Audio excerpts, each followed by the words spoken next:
Thank you for coming, for so many of you coming at what the organisers themselves have told me is a very bad time, around about 4 o'clock, which is after most people have eaten, their blood pressure goes down and all they want to do is sleep. So I'll start off, with the age-old trick of explaining a couple of anecdotes so people don't go to sleep.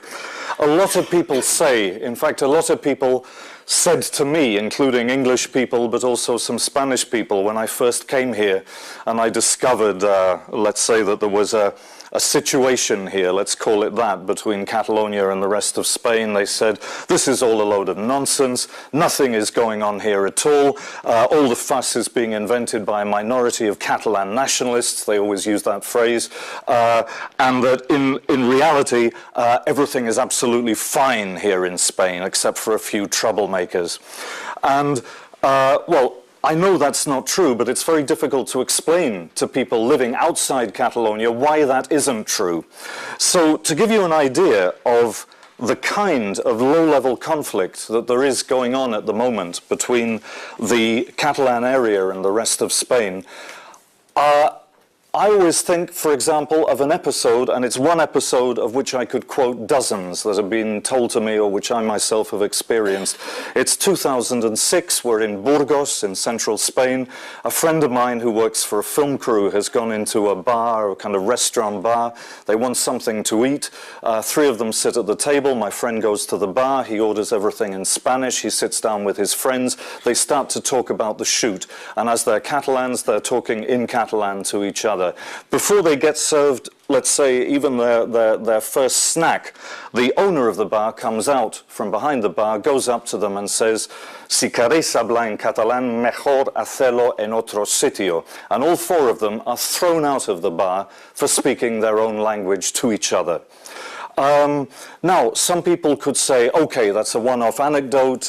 This guy was obviously a kind of uncultured, rude person who understood very little. So let me give you a second anecdote, much more recent, 2009. This was told to me by Patricia Gabancho, who's an Argentinian journalist who also writes books in Catalan. There's quite a few of us, actually, as freaks, foreigners who write in Catalan. And two friends of hers went to the El Prado Museum in Madrid, one of the most famous art galleries in the world, public art galleries in the world, and they were commenting a painting in the Louvre, Catalan friends of hers. Obviously, they were commenting on this painting in Catalan. And another art lover walked past them, overheard the language they were speaking out, and in the middle of the Prado, shouted out, "Hijos de puta catalanes!" before going on to admire some more old masters. Third example, and perhaps the one that clarifies the situation most clearly, is when a well-known writer here, a Catalan language writer called Empar Moliner, a satirical writer, she went to Madrid for work. Her book was being published in the Spanish language. She went to Madrid airport, she got a taxi at Madrid airport, and as she was driving into the center of town, she got a call on her mobile. She picked up the call, it was from a friend in Barcelona, and she started talking in Catalan to her friend. Immediately, the taxi driver turned round and said, "Aquí estamos en España, aquí se habla solo español," aggressively, rudely, and so forth. And Empar Moliner looked at him for a moment and said, "Ah, I see what you mean. No, but I'm not speaking Catalan, I'm speaking Italian." And he just said, "Ah, no pasa nada, pues." So there are three little anecdotes which give an idea of the kind of tension that exists between Catalonia and the rest of Spain. Like I said, these are three anecdotes. They mean nothing in themselves, but believe you me, they belong to a much wider set of anecdotes which belong in turn to a much wider frame of general reference. Before, maybe I should just make two things clear before going on with the rest of the talk, to make it quite clear where I'm coming from. Two things. I've lived here for 26 years. I don't have the right to vote. I don't support any given political party in Catalonia or anywhere else for that matter. But in 26 years of living in Barcelona all year round, I have never once, not for an hour, not for a second, ever had the feeling, the perception, the personal sensation that I have been living in Spain. Now, when I say Spain, I mean Spain as most people are taught to know it, as that cliché of Spain that exists in most people's heads, even if they've never been anywhere near Spain at all. I certainly have never had the sensation that I have been living in Spain in all these 26 years of living in Catalonia. The second thing, maybe I would like to clarify, is that I am not and never have been a nationalist. A nationalist in the English-speaking world and also in large areas of Europe is a highly negative word for usually, well, for several good reasons. You know, Second World War. It's a negative word, and which I identify myself personally with exaggerated and potentially violent exaltation of the country that you just happen to have been born in. So I've never really been a nationalist, and I don't support nationalist ideas in that sense, in the way I've just defined them. Having said which, I make only one concession to nationalist thinking, which is that, and I know I'm stating what British journalists like to call the bleeding obvious, countries exist. Countries do exist. I know because I was born in one. I was born in England, not in Britain, which is a kind of artificial thing, because Scotland, Northern Ireland, Wales have different realities. I was born in England. You were all born in a country, and I'm sure you know which one. Even people who move from one country to another know that they were born in that country and that they are going to live in that other country. Now, the only problem, the only time you get any kind of conflict over this perfectly common sense, shared sense of concepts, is when you get large numbers of people on a given territory saying that they live in a country which is not the country stated on their passport. Now, it's a situation that happens all over the world. But it is also the situation right now at the present time in Catalonia, and has been for quite a long time. Well, no, passports weren't invented till after the First World War. Certainly since the First World War. If they had been invented before the First World War, then too. Now, this conflict can take all over the world. It can take, it can be violent, it can be political, it can be cultural, it can be linguistic, and so on and so forth. In the last 300 years of Catalan history, it's been all of those things in different degrees, which we'll very quickly have a look at. Before we move on to that, I would just like to say that I have never always been accepting of Catalonia. When I first came to Catalonia, I didn't come to live. I came in the late 70s, 1978, 79. I came for a short stay. I don't think I stayed for longer than about 6 months.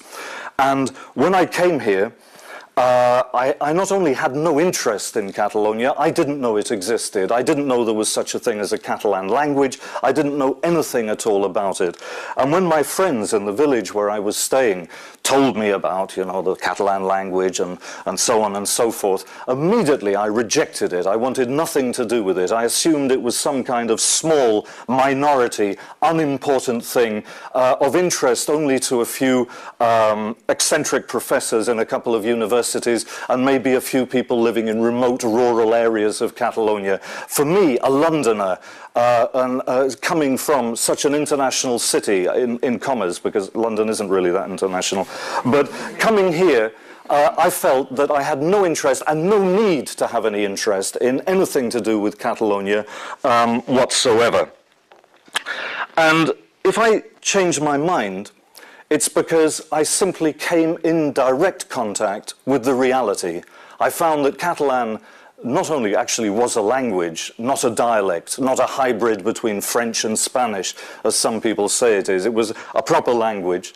I heard that it was used in a completely normal way by really very large amounts of people.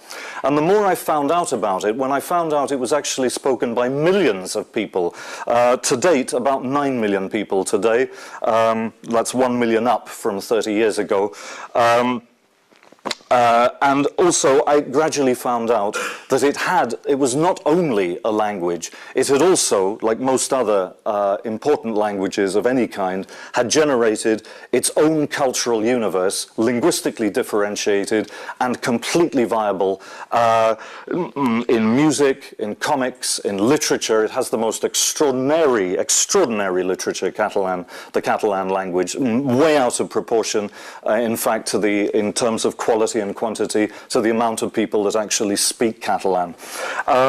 So I discovered all of that. Later I discovered things. A lot of people are surprised to hear that it's now the 19th language on the internet. There are 6,000 languages on the planet. So for Catalan to be the 19th language on the internet, some people find surprising. Anyway, after all that, I kind of changed my view 180 degrees. I decided to learn the language. I learnt it with this book, Teach Yourself Catalan, but also especially going out every day, because I had no common language with these people. I spoke no Spanish.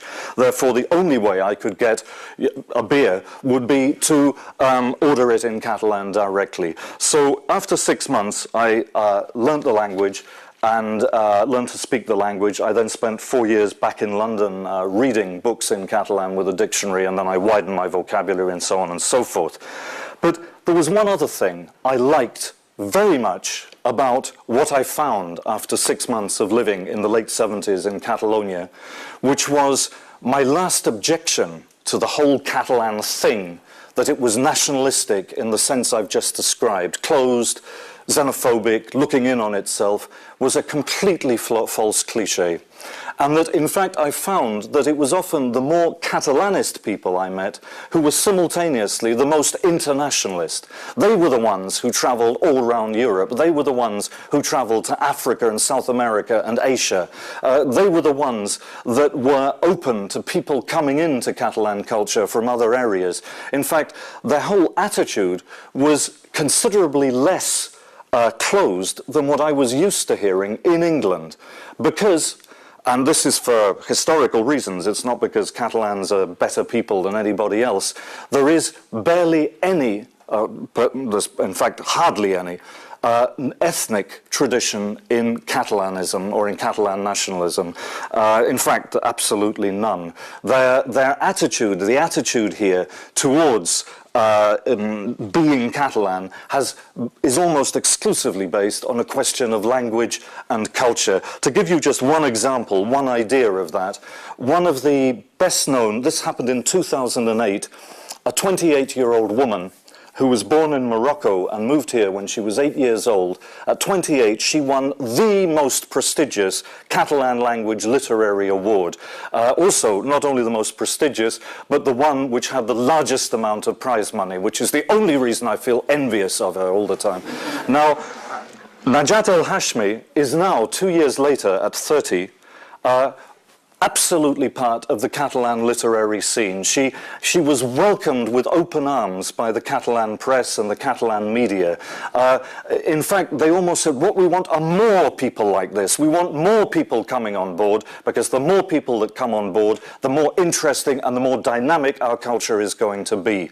So that would be, I mean, this compared to the English attitude in the 1970s is complete, you know, the English attitude at that time was still sort of, oh, well, you know, things were much better in the 50s when we were all white. And that was really, so I found the Catalan attitude actually much more refreshing than the attitude I had been used to living normally, day by day, in London, from people in London and people in England generally. But of course, the question came up as to how did things get to be this way? Like, why was Catalonia like this? And why had I, who thought of myself as this incredibly well-informed guy, I was 19 years old and married, and I thought that I knew all I had to know about things in Europe. And here was an entire cultural universe on my own doorstep that I knew absolutely nothing about. So over these 6 months back in the 1970s, I started piecing together to give myself a kind of image of how things had got that way. And I found, and I'm just going to give you now the whole of Catalan history in about 7 or 8 minutes.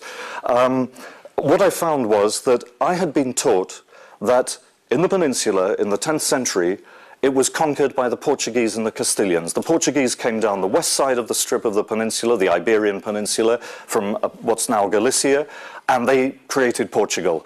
And the Castilians came down from what is now Asturias, came down the central strip of the peninsula and created what is now Spain. Nobody had ever bothered to explain to me that on the eastern strip of the Iberian Peninsula, another bunch of people had come fighting their way down, reclaiming land for Christendom and themselves, mainly themselves. And they had come down the eastern strip, had taken Catalonia, the Valencian area down to Alicante, and the Balearic Islands, and that this formed, in fact, the third wave of the reconquest, and yet it had remained completely hidden from the schoolbook or schoolboy version of history that I had been taught. Okay, then I realized that I'd never been told about any of this, because I was taught what anybody who is taught any history of Spain is taught, which is that Spanish history only really begins, and I always forget that exact date, always begins in 1469, which is when Isabel the Catholic marries Ferdinand of Aragon. Now, what I didn't know, because nobody told me, was that Spain was not unified in the least when these two people got married. It was a dynastic marriage. Ferdinand of Aragon was the Count of Barcelona. He was actually more important as the Count of Barcelona than he was as the King of Aragon. And that the two areas which were under their control maintained their own language, their own currency, their own laws, their own customs, their own cuisine, and they even maintained tariff customs duties between the borders between the two areas. So that this myth of the 500 years of Spain being one country was exactly that, a historical myth propagated by centralist and unionist Spanish politicians. What happened after that? Moving towards the 18th century, it's like a weatherman, moving towards the 18th century, all over Europe there was a process of nation-state building, and the Castilians, being the most powerful single group in the Iberian Peninsula at that time, were no strangers to this concept, and they too began what was for them a perfectly normal process of nation-state building. And they had only one problem, of course, which were the people who did not want to be involved. The Portuguese, on the one hand, they got away after a war, and the Catalans on the other. The Castilians supported, this all came to a head, a nasty head, at the very beginning of the 18th century, when the Castilians opted for a centralist king. The Catalans opted for a more, what we would now call a king who believed in some kind of federalism. The Bourbons on the one hand, the Habsburgs on the other. There was a war that lasted several years. It ended with the siege of Barcelona. The siege lasted 2 years. The allies of the Catalans, including the English, abandoned them completely to their fate. And the Spanish troops, the Castilian troops, aided by French troops, entered Barcelona, as you probably know, on 11th of September, 1714, which is why last Saturday lots of people were having demonstrations in Barcelona. It was the Catalan National Day, which celebrates the defeat of the country and the loss of all its freedoms. Now, from the 18th century through to the 19th century, we have a completely different situation now in Spain. Catalonia has been brought into the Spanish state by force. It's worth remembering it has never voluntarily joined the Spanish state. And the Spaniards, the Castilians, let's be precise, found them more and more and more irritating, because the Catalans insisted on retaining their own language, insisted on retaining their own laws, despite all the decrees against it. So over the 19th century, over the whole of that 100-year period, the Castilians launched law after law after law, decree after decree after decree, to try and oblige the Catalans to be Spaniards. To give you just a couple of brief examples of what this actually meant, if I can only find page 4, there we go.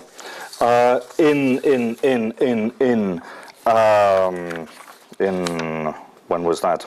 Yes, In 1881, for example, any legal document written in Catalan, from a testament to a tram ticket, was declared null and void officially. In 1896, it was forbidden to speak Catalan, and remember, in 1896, the immense majority of the population did not speak any Spanish at all. They spoke only Catalan. It was forbidden to speak in Catalan in public places and on the telephone. In 1923, all the streets and signs had to be in Castilian, that is Spanish only, and teachers caught using Catalan to their monolingual Catalan-speaking pupils. These teachers were sacked on the spot if discovered. A year later, the architect Antoni Gaudí, international figure, he was arrested for speaking in Catalan to a policeman. They took him to the holding tank in a police tank. They threatened him. They threatened to beat him up, and it was only because he was a venerable old gentleman, this is what they told him, that, you know, they didn't stick it to him. And they said to him, in fact, they said, "What's the matter with you? Can't you speak Spanish? Why don't you speak Spanish to us?" And Antoni Gaudí, who, belonging to the Catalan middle classes, did in fact know how to speak Spanish, said, "Yes, of course I know how to speak Spanish. I just don't want to." So there we have an idea of this conflict which exists today, but which has a strong historical background. Perhaps one of the most telling quotes comes from 1907 from a Spanish military newspaper, which goes, "Catalonia must be Castilianized. People there must talk Spanish, think in Spanish, and behave like Spaniards, whether they wish to or not."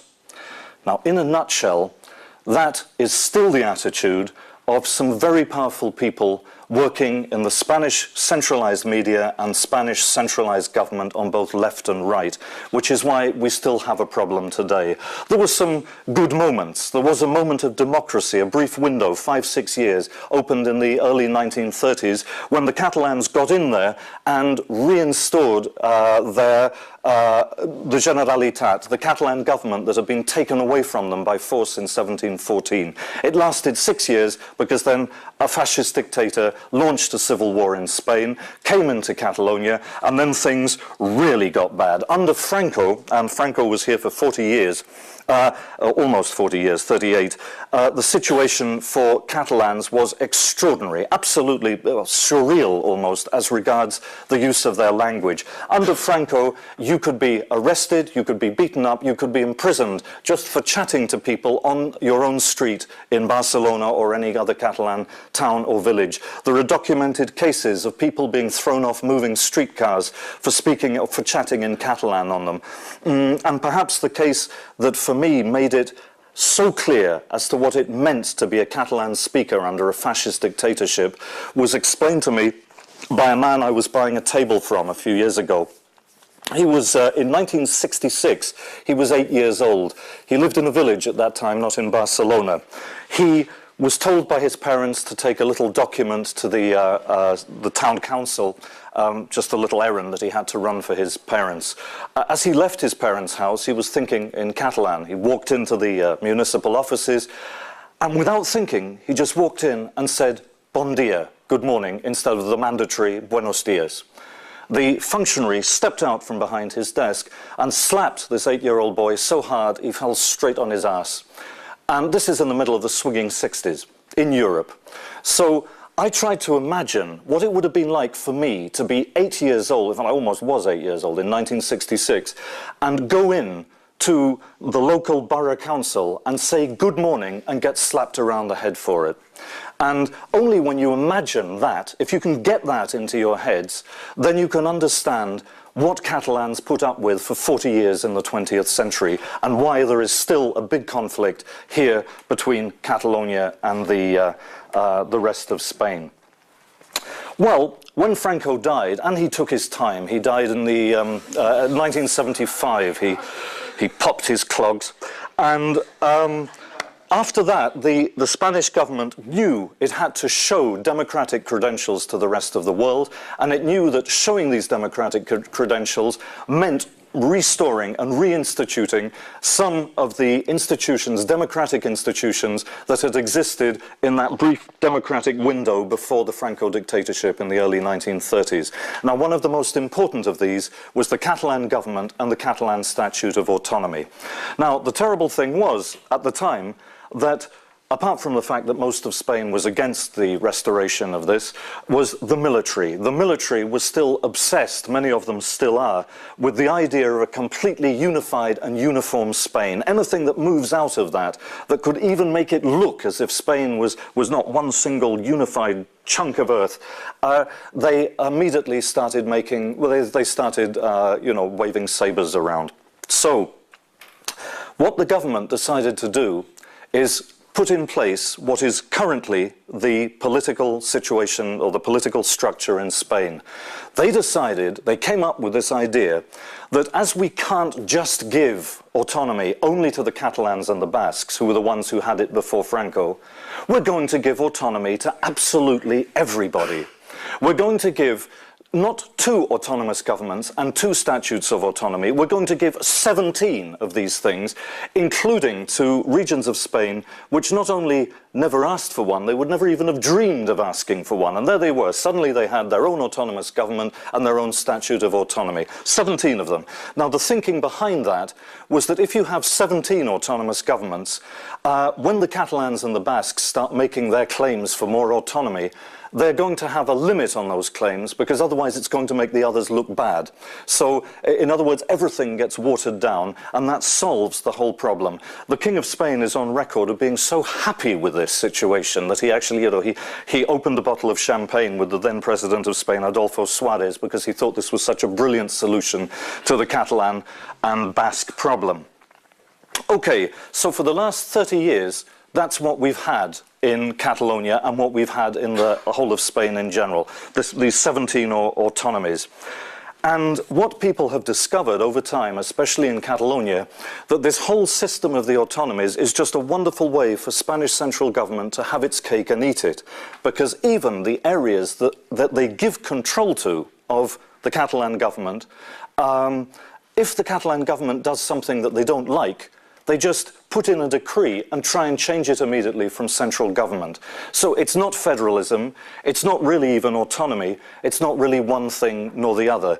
And this process of haggling constantly with central government, lots of lawyers have got rich as Croesus out of this, by the way, as well, has been going on for 30 years. It's been highly unsatisfactory. It hasn't made Catalonia fit better into Spain, and it's been like a constant source of aggravation and political conflict. So, in order to solve this problem, and now we're getting right up to the present and why there are more people who want independence for Catalonia now than ever in its history, is that the Catalans decided in 2005, the political parties got together and decided to draw up a new statute of autonomy, a serious one that would make Catalonia almost a semi-federal state within Spain, more or less the status which the Basque Country enjoys at the moment. Now, they drew that up. It was approved in the Catalan Parliament 2006 by over 90% majority of the people of the deputies, and it was then sent to the Spanish Parliament. And even in the Spanish Parliament, after a couple of tweaks, it was also approved and became law. And everyone thought, thank Christ for that. The Catalans finally can fit into Spain happily, and we all know where we are, and we'll accept that Spain is a multilingual, multicultural, multinational reality.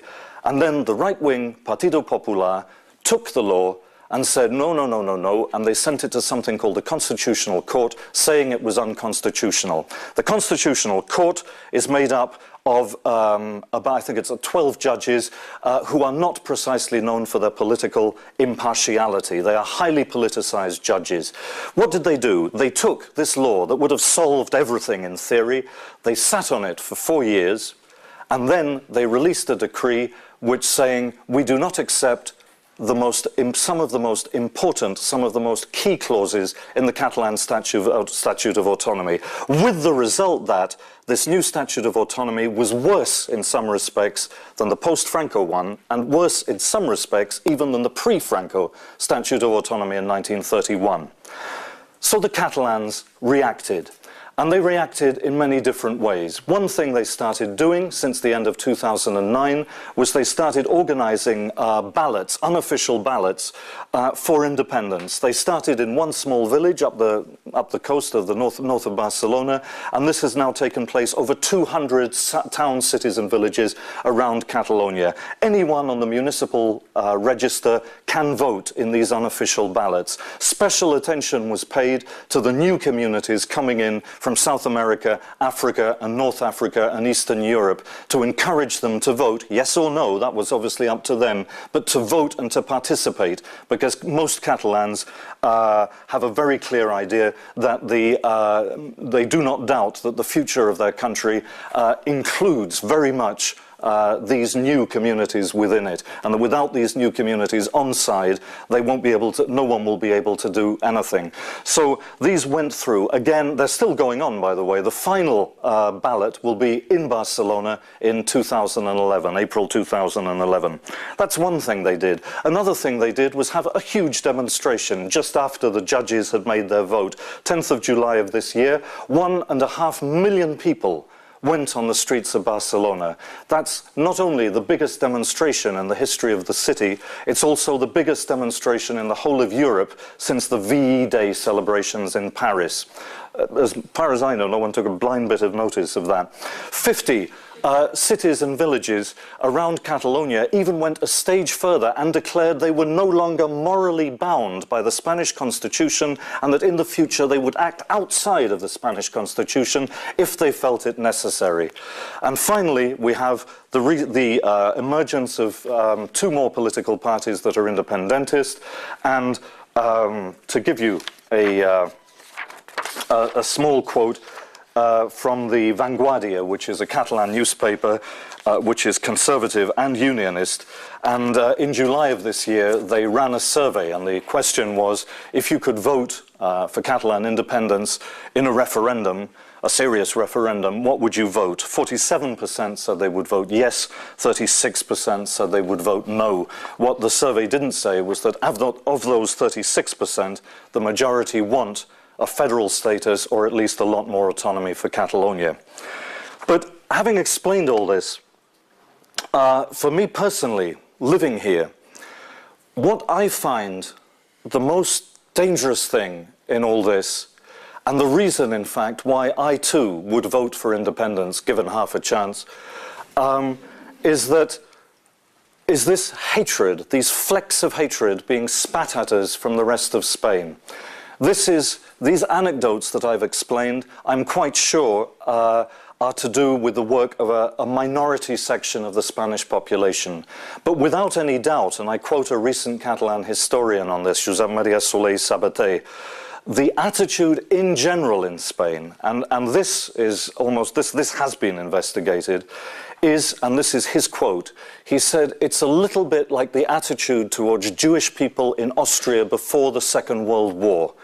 You couldn't really be a good Austrian and defend the Jews before the Second World War. And in the whole of Spain now, the attitude is a bit like that. You can't really say anything good about the Catalans and be considered a good Spaniard.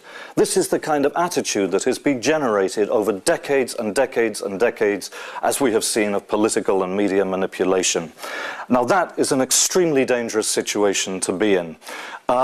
If Catalonia is left alone, defenseless, so to speak, that could turn into a much nastier situation. I've mentioned 3 anecdotes which really only involve a few people being sent out of a bar for being Catalans and other people being insulted or told not to speak Catalan and so on and so forth.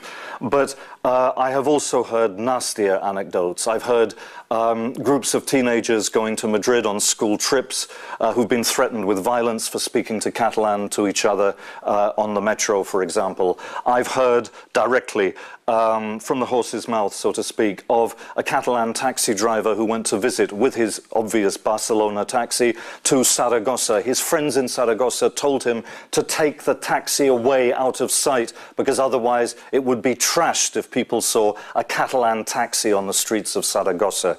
And this is the kind of ambience now which is existing, so that many Catalans, even myself, I speak Catalan to my kids on the street. At home I speak to them in this language. But on the street, I speak to them in Catalan. So I haven't been to Spain, in fact, for a couple of years. But if I were to go to Spain with my kids, I would not necessarily be insulted, turned out of a bar, shortchanged, etc., etc., etc. But I know that it might happen. They might hear us speaking in Catalan and tell us, and something unpleasant might happen. I know it's a possibility. So for that reason, I feel much freer travelling from Catalonia to Portugal, or Catalonia to England, or Catalonia to Holland, or Catalonia to Germany, than I do travelling from Catalonia to Spain. In fact, my personal perception is that when I move from Catalonia to Spain, Spain really is another country. I have exactly the same sensation. I'm not talking about political ideas. It's a personal sensation again. It's like when I move from Spain to Portugal, or when I move from England to Scotland. You are in another country when you go from Catalonia to Spain. So, if Spain is another country, I reason, why shouldn't Catalonia be allowed to be one too? Is that 40 minutes? Okay, good, that's it. That's about it. That's fine. If there are any questions, please go ahead. When you first came here, you said that you immediately learned Catalan. Why didn't you learn Spanish first, or why did you immediately switch to Catalan? Because most of my friends spoke Catalan. What was the question? Sorry, the question was, when I came here for the first time, why did I learn Catalan first and not Spanish? Most of my friends spoke in Catalan, and I had an example there of another foreigner who had only learnt Spanish. And therefore, what I noticed was that basically everyone he knew, including his own wife, had to change language in order to speak to him. Yeah. And I decided, well, I don't want to do this. You know, I don't care if it's a smaller language, whatever the hell that means, you know. I want to speak to these people directly in their own language. It was basically that kind of thing. And there were other elements as well. I mean, in 1978, everything was very confused. So Catalan people would say, oh, we're so proud that you're learning our language. And then they'd go, hey, but you know, it's going to be dead in the year 2000, you know, because everybody thought anything could happen, you know. And the other thing was, and maybe that perhaps clinched it for me, the only Catalan who really wanted me to learn Spanish, and I know this is unfair to Spanish speakers because he was not representative of, in fact he was a native Catalan speaker himself, but he was a member of Fuerza Nueva, which at the time was the local fascist party, you know. He had brill-creamed hair, he went around with a big Spanish flag in a car, he carried a gun, and I thought, now this is the only guy, you know, who really wants me to learn Spanish first, so that helped as well. Well, I'm from Puerto Rico, so I see a lot of similarities with the case, even though our case is a bit different and things. But one of our major problems is that we depend so much economically from the United States, and we're kind of like this glorified colony. Then what would be like your personal opinion regarding, like, could like Barcelona sustain itself without that help from Spain? Like, realistically speaking, is it like so well off that it's its own thing that it can totally sustain itself without that help already? It's funny you should, because Puerto Rico, the linguistic situation in Puerto Rico is quoted again and again and again by Catalan writers and journalists. It's a totally different culture. Like when you're there, I don't consider myself American, even if I have right. an American passport. So it's like, yeah. you know, the whole, hardly nobody speaks English unless if you work in the tourist company or you want to study in the States or something like that. So it's like... Okay, or you come from London. Okay, no, in fact, here it's almost the other way round. I don't want to get into the economic stuff, but Catalonia is the highest tax region in the whole of Europe at the moment. I've seen the figures. I mean, the next one is Bavaria.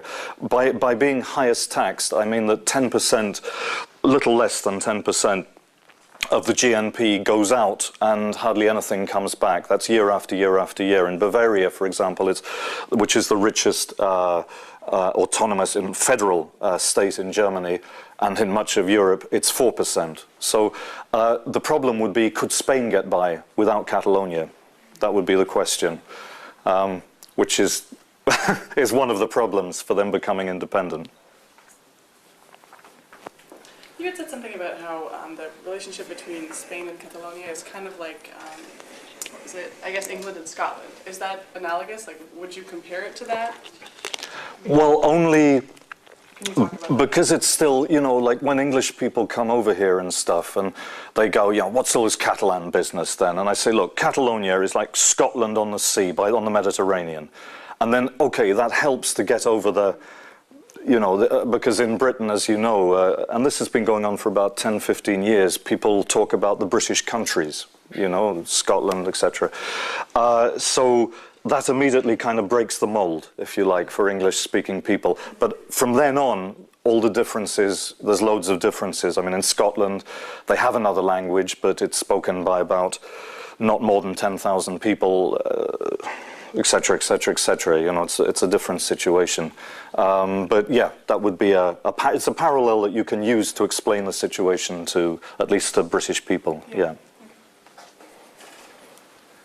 You made it sound like if there was a legitimate vote for Catalan independence, you would not be allowed to vote. But you also said that the small communities from Latin America and Africa can vote in the mock ballots. And I can vote in the mock ballots. No, if it's a serious ballot, this is the irony, I have to have a Spanish passport in order to be able to vote in the referendum for Catalan independence. But no, and I will, when, as a Catalan citizen, I'm registered in, as a Barcelona citizen, I'm registered, I'm on the Barcelona municipal register and stuff. So when April the 11th, 2011 rolls around, I'll vote, you know, I can vote and I will vote. Basically, it's the only time I can vote, you know, it's like, but this is for these kind of mock ballots or unofficial ballots, which have they have a symbolic and they carry some political weight as well. Yeah. I hope I don't offend anybody and pardon my ignorance, but when I first came to Barcelona, I've traveled in other parts of Spain and I didn't necessarily notice like a drastic change between the rest of Spain and Barcelona. How can we attest to that? Do you have an explanation? I mean, if it's not such an obvious change, I mean, I guess my question is, why isn't there? If it's such a different culture, why isn't it so obvious upon first visit? Perhaps because at the time you weren't speaking Catalan or Spanish. I don't know.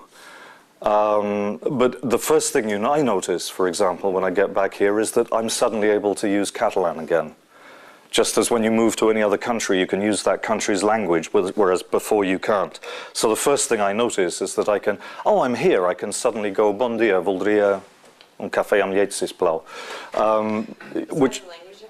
Besides the language differences, yeah, I mean, everything. I would have said the geography, the type of architecture, the buildings. When you get to live here for a long time, you notice also the social structure is different, and that's reflected in the layout of the towns and villages, because Catalonia never really had a feudal system. So, you know, it has a completely different social structure. And, for me, it's just obvious. But no, hey, on the first time I went there, like I said, I didn't know, you know, where I was. I didn't know what it was. I probably wouldn't have noticed anything myself the first time around. But then if you didn't have the frontier posts, would you really notice traveling from Spain to Portugal? You know? I mean, just on the first time, you know, if there were absolutely no border marks at all, kind of thing. There was one, sorry.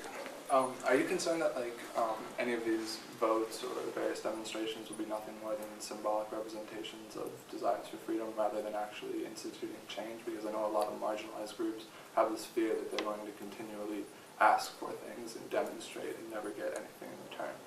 Hence the reason why ETA resorts to terrorist attacks. So are you afraid that, like, you know, Catalunya will just continue to ask for things and never really be taken seriously? Well,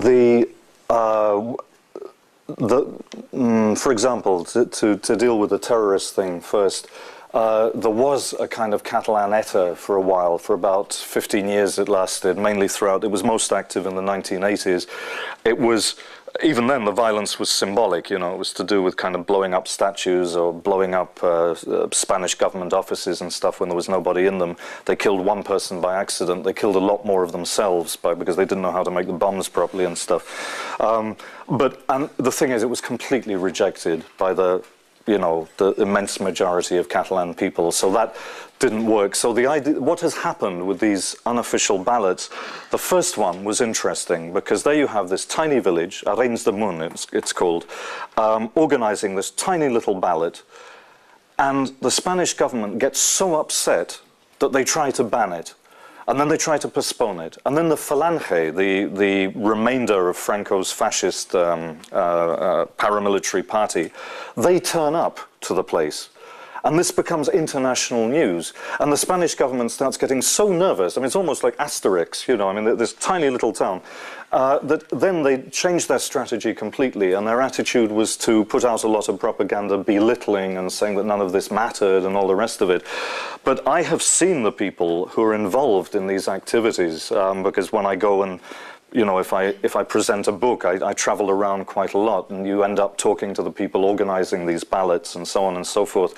And just the enthusiasm and the, the energy they're putting into this. You're talking about volunteers all across the board. Many of these volunteers have problems with their own city council, whose political party doesn't want the ballot to take place. And they just go on and on and on and put in an enormous amount of work. And when you just see that atmosphere of kind of positive energy, if you like, all these people doing all this stuff, it makes you realize that this is not just purely symbolic, that it's actually to do with people on the ground organizing themselves, getting to know each other, finding out who shares a similar idea, and so on and so forth. So that in itself means there's now a whole network of organized groups that do not belong to any particular political party, and that in itself is quite important. It's also put independence on the political map in Catalonia. You know, there's even political parties which before would never have talked about independence now have to make it very clear where they stand on that issue, whereas before they just hushed it up. Does that, and there was one more. Well, I guess my question is more just, even if there is a vote for independence, like what is the next step to get Spain to agree to it? Despite, I mean, short of like an armed conflict or some sort of international like conflict, because if Spain never agrees to let Catalunya go independent, even if they vote for independence, it seems like it's all for naught. No, there have been books that describing a kind of, you know, politico-fictional possibility, you know, what would happen. Personally, I think the most likely thing is that when independence becomes a majority issue in the Catalan parliament, there will be probably, maybe even within a very few years, a unilateral declaration of independence on the part of the Catalan parliament. By then they will have made contact with Brussels, because there is no question of Catalonia remaining outside of the European Union. The European Union has mechanisms on its in its documents for this kind of case. And my own guess is that one country before Catalonia is going to have to take the step, like Flanders or Scotland. And when that happens, things will move very fast. You know, I mean, the only thing we know in Europe about these, about new countries being created, because lots have been created in the last 15 years, is that things move very fast when they move. You know, it's like in 24 hours, you've suddenly got another country on the map. And I think it's going to be something like that when it happens. If it happens. There was sorry, Lucian? That was my question. Oh, that was your question, okay. How difficult would the transition be, like, bureaucratically for Catalan to be independent? Like, would all of a sudden the police be like, oh wait, who's paying us? Oh wait, we don't have an army. Like, there's all these. Would that be a smooth transition, or that could be figured out? Well, I don't know when the Bosnian War was going on, there were graffiti up in Madrid saying Catalans remember Sarajevo. So, you know, there is obviously some people who would adopt a violent attitude to the whole thing. There's a Catalan police force. Most of the police here are either municipal or belong to the Catalan government. Very few are actually responsible to the central government. So the police have already they're already on side, so to speak. The military is another question. When the new statute was being debated, a high-ranking military officer in Madrid suggested that the only solution would be a military invasion of Catalonia. And, you know, Zapatero, the president, sort of sacked him immediately and stuff. But, hey, he'd said it, you know what I mean? But the statistics are more hopeful, because the Spanish army now is not the Spanish army in 1979. The Spanish army now forms part of NATO. It has to obey orders that go above the Spanish king, who is the official head of the armed forces. And in recent surveys, only 24% of the Spanish population outside Catalonia say they would be in favor of military intervention. So I don't think they would send the tanks in. But you never know. You know, people do talk about that a lot, about that possibility, because people still remember the 1981 coup d'etat very clearly. I remember it very clearly because a good friend of mine in this Catalan village, you know, he just saw what was going on, and he just started packing his bags to go.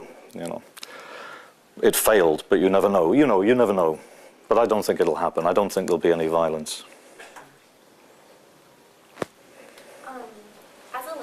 Catalan seems to have a sort of dual identity. On the one hand, it's marginalized by Spain, but on the other hand, within Barcelona, it's kind of the language of more socioeconomic, like, I guess, a better socioeconomic situation, because, like, a lot of people who, like, immigrated here from Latin America speak Castilian.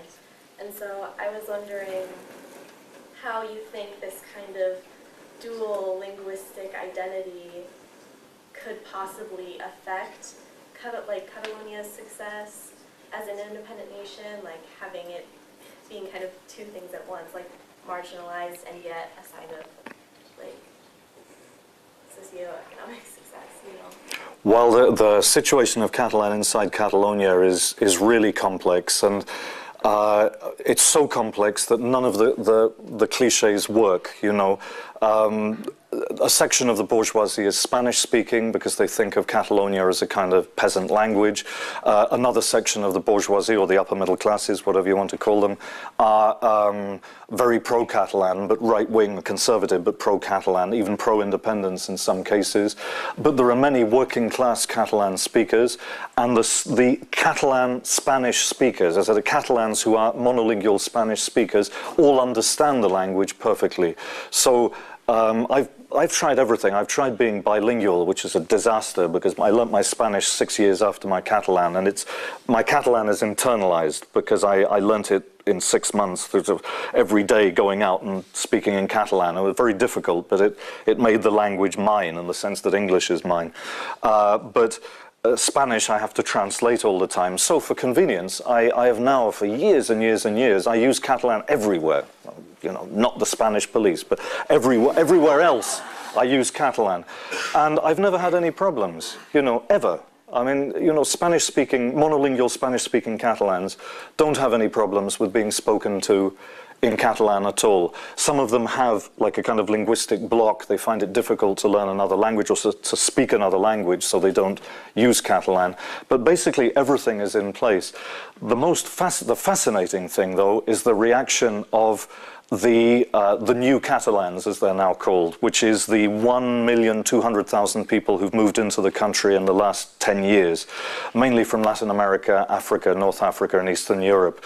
And that is absolutely fascinating because tens of thousands of them either have learnt Catalan, are learning Catalan, or want to learn Catalan. And the attitude of almost all of them, without exception, is that they want their children to learn Catalan, even if they can't be bothered. So, because they see it as something important, they see it as important not only in economic terms of getting ahead and all this kind of stuff, but important of just not being foreign in Catalonia. And in my own circle of friends, for example, just off the top of my head, and I'm going to miss a few, but there's a Tanzanian woman, 3 Dutch people, a German guy, several Moroccan people, a Peruvian. Well, I know quite a lot. We all speak Catalan. Even when we don't have a native Catalan on the horizon, we speak to Catalan between ourselves, you know. It's our lingua franca, and that is a perfectly normal situation. You know, there are other situations, but it's very normal. So all that is kind of interesting, and my guess is that if it became an independent country, people would just say, oh, well, now it's serious, you know, so the ones that didn't want to learn Catalan would then go ahead and do it. But it's an international language within its borders, you know, you've got people from all over speaking it. Were Catalonia to gain independence, what nations do you think would form a natural alliance and, you know, maybe a special relationship with the new state, kind of like France and Germany? Germany, certainly. France would be against it. France, there's, how many are there now? I think it's something like 55,000 Catalan speakers in France as well, you know, because there's a French Catalonia. It's a small bit of territory which has Perpignan as its capital. And the French are, I've talked to a Catalan-speaking French person. Well, he doesn't think of himself as French, but he's on the French side of the border, and he says their attitude is just, you know, totally centralist. The Germans, on the other hand, would be favorable. The Dutch would be favorable. All the small countries, the Baltic countries, the Scandinavian countries, the stateless but influential countries in Britain like Wales and Scotland, and Ireland already is favourable to ideas of Catalan independence. Quebec on the international scene, there are lots of contacts going on all the time, cultural, political and so on, between Quebec and Catalonia. You know, so Quebec would raise its voice as well. You know, thinking off the top of my head, those are the places that come to mind.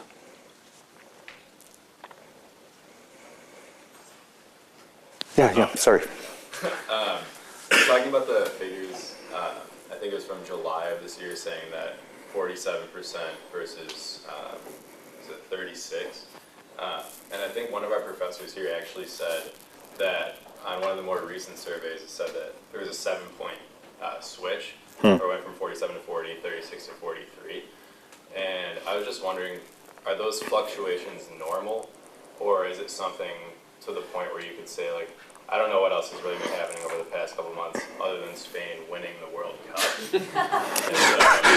You see? Can that explain the difference? I mean, do Catalan citizens kind of think, all right, well, maybe we do have something here, maybe this is a point of unification? Because of the World Cup?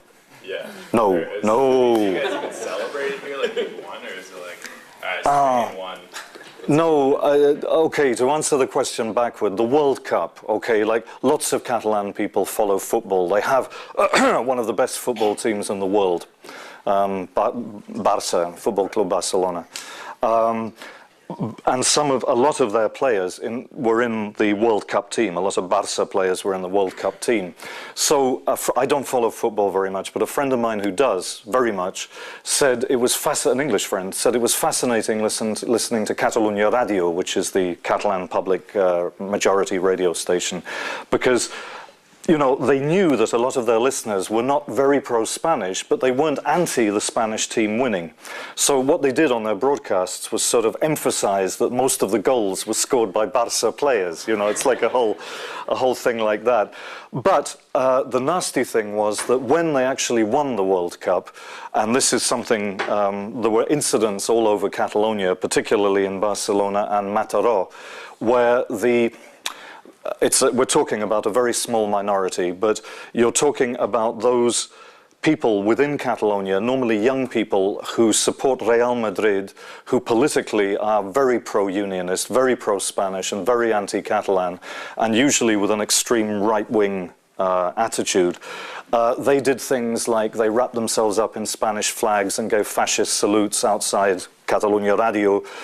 They walked around the streets of Mataró, this town up the coast where my friend lives, giving fascist salute and screaming putos catalanes. So, you know, this was the reaction of the hardcore Spanish squad fans in Catalonia was, instead of sort of saying, hey, we're all one, it was like, you know, fuck you, Catalans, you know, it's, we Spaniards have been better than you, you know, this kind of, you know, the fact that it was Catalans scoring the goals didn't make any difference to them at all. You know, it was Spain had won, and that was all that mattered to them. And that created a lot of Catalans who were quite happy that Spain had won the World Cup, kind of had second thoughts, you know, when these incidents started taking place. So are those, I guess, getting back to the actual numbers, does that just happen? No, it's politics. Because the Vanguardia, which, as I made a point of quoting a Vanguardia statistic in July, because it's, like I said, it's a conservative and unionist, that is, anti-independence newspaper, and they quoted this majority figure in July, and then mysteriously they suddenly decide they've, you know, another figure, and, you know, how do they get their figures, all the rest of it kind of stuff. It really depends on which newspaper you read or which TV station you look at. You'll get different things. What is true is that the amount of people wanting independence has never been as great as it has up till now. Yeah.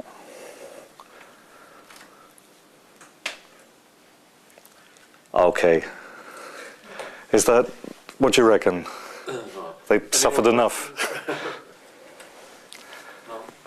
Okay, thanks very much. Thank you for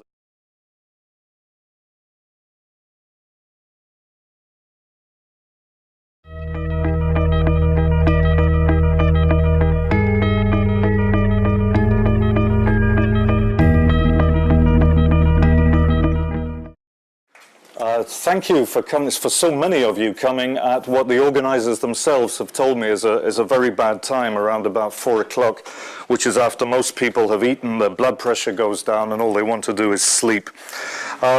So I'll start off, you know, with the age-old trick of explaining a couple of anecdotes so people don't go to sleep.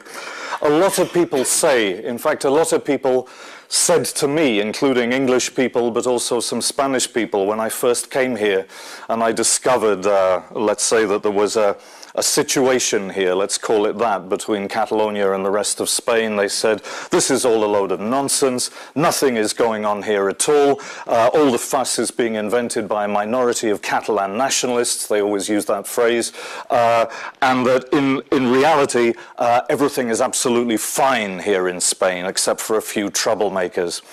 And, well, I know that's not true, but it's very difficult to explain to people living outside Catalonia why that isn't true. So to give you an idea of the kind of low-level conflict that there is going on at the moment between the Catalan area and the rest of Spain, I always think, for example, of an episode, and it's one episode of which I could quote dozens that have been told to me or which I myself have experienced.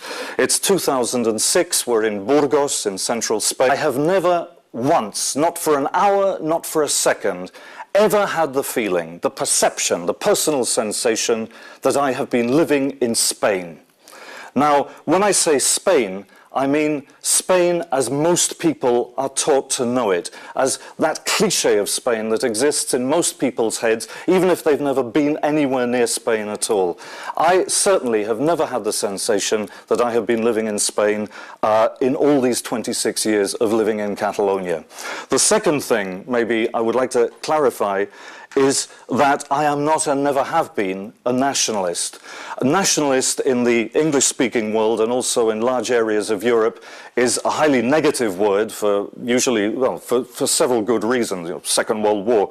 It's a negative word, and which I identify myself personally with exaggerated and potentially violent exaltation of the country that you just happen to have been born in. So I've never really been a nationalist, and I don't support nationalist ideas in that sense, in the way I've just defined them. Having said which, I make only one concession to nationalist thinking, which is that, and I know I'm stating what British journalists like to call the bleeding obvious, countries exist. Countries do exist. I know because I was born in one. I was born in England, not in Britain, which is a kind of artificial thing because Scotland, Northern Ireland, Wales have different realities. I was born in England. You were all born in a country, and I'm sure you know which one. even people who move from one country to another know that they were born in that country and that they are going to live in that other country. Now, the only problem, the only time you get any kind of conflict over this perfectly common sense, shared sense of concepts, is when you get large numbers of people on a given territory saying that they live in a country which is not the country stated on their passport.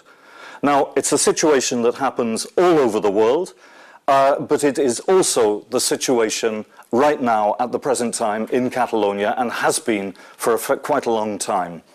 Well, no, passports weren't invented till after the First World War. Certainly since the First World War. If they had been invented before the First World War, then too. Now, this conflict can take all over the world. It can take, it can be violent, it can be political, it can be cultural, it can be linguistic, and so on and so forth. In the last 300 years of Catalan history, it's been all of those things in different degrees, which we'll very quickly have a look at. Before we move on to that, I would just like to say that I have never always been accepting of Catalonia. When I first came to Catalonia, I didn't come to live. I came in the late 70s, 1978, 79. I came for a short stay. I don't think I stayed for longer than about 6 months. And when I came here, I not only had no interest in Catalonia, I didn't know it existed. I didn't know there was such a thing as a Catalan language. I didn't know anything at all about it. The one that clarifies the situation most clearly is when a well-known writer here, a Catalan language writer called Empar Moliner, a satirical writer, she went to Madrid for work. Her book was being published in the Spanish language. She went to Madrid airport, she got a taxi at Madrid airport, and as she was driving into the center of town, she got a call on her mobile.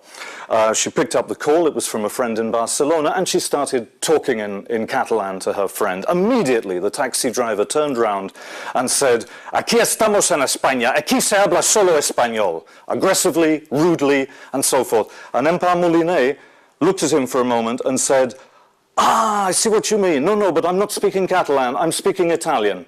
And he just said, "Ah, no pasa nada, pues."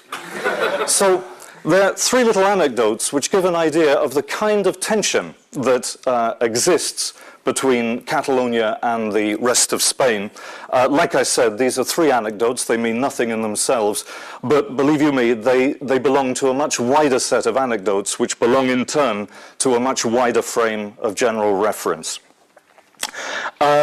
Before, maybe I should just make 2 things clear before going on with the rest of the talk, to make it quite clear where I'm coming from. 2 things. I've lived here for 26 years. I don't have the right to vote. I don't support any given political party in Catalonia or anywhere else for that matter.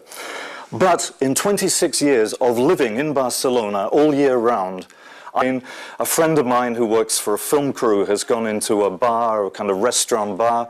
They want something to eat. 3 of them sit at the table. My friend goes to the bar. He orders everything in Spanish. He sits down with his friends. They start to talk about the shoot. And as they're Catalans, they're talking in Catalan to each other.